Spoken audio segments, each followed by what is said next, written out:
அண்மை செய்தி, திண்டிவனம் காந்தி நகரில் மழை பாதித்த பகுதிகளுக்கு அம்மா உணவகம் மூலம் வழங்கப்படும் இலவச உணவில் பாரபட்சம் என்று பொதுமக்கள் புகார்களை அளித்து வருகிறார்கள். கனமழையால் காந்தி நகர் முழுவதும் வெள்ள நீர் தேங்கியிருக்கக்கூடிய சூழ்நிலையில் மக்கள் வெளியே வர முடியாத அவலத்தில் தற்போது பொதுமக்கள் குற்றச்சாட்டுகளை வைத்திருக்கிறார்கள். அண்மை செய்தியாக பார்த்துக் கொண்டிருக்கிறோம்.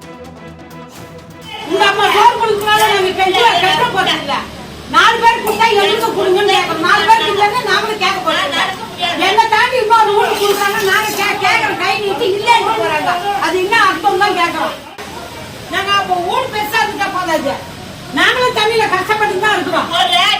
உங்க அம்மா சோறு கொடுக்கறாங்க, நாங்க கஷ்ட போறீங்களா? 4 பேர் கொடுத்தா எழுந்து கொடுங்கன்னு கேட்கறோம். 4 பேர் இல்லைன்னா நாங்களும் கேட்க போறோம். என்ன தாண்டி இன்னொரு ஊருக்கு கொடுக்குறாங்க.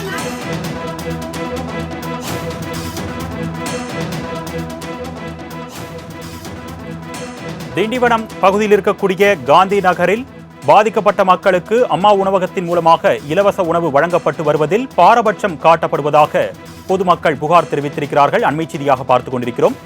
இதுகுறித்த கூடுதல் விவரங்களை செய்தியாளர் முருகன் வழங்க நாம் கேட்கலாம். வணக்கம் முருகன், பொதுமக்கள் என்னென்ன குற்றச்சாட்டுகள் வைக்கிறாங்க, விவரங்கள்? வணக்கம் அருணேஷ். திண்டிவனம் மற்றும் அதை சுற்றியுள்ள பல்வேறு பகுதிகளில் பெங்கால் புயல் எதிர்வழியாக கடந்த 2 தினங்களாக கனமழை பெய்து வருகின்றது. இதனால் பல்வேறு பகுதிகளில் குடியிருப்புகளில் வெள்ளம் சூழ்ந்து காணப்படுகின்றது. இதன் ஒரு பகுதியாக திண்டிவனம் செஞ்சி சாலையில் அமைந்துள்ள காந்தி நகரில் 100க்கும் மேற்பட்ட வீடுகள் குடியிருந்து வரும் நிலையில் அந்த பகுதியில் குடியிருப்பு பகுதியில் வெள்ளம் அதிகமாக சூழ்ந்து காணப்படுகின்றது. இதனால் அந்த பகுதியில் அனைத்து தரப்பினரும் தங்களது இயல்பு வாழ்க்கையை பாதிப்படைந்து வருகின்றார்கள்.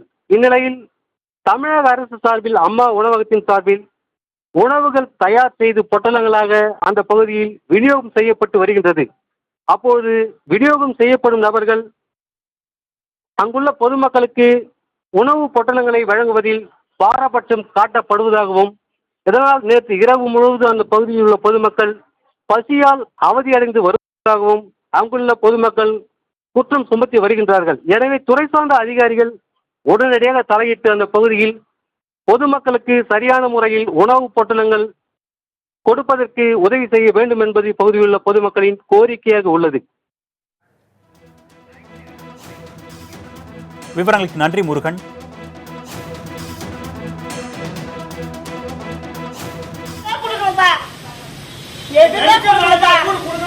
நடக்க முடியாது.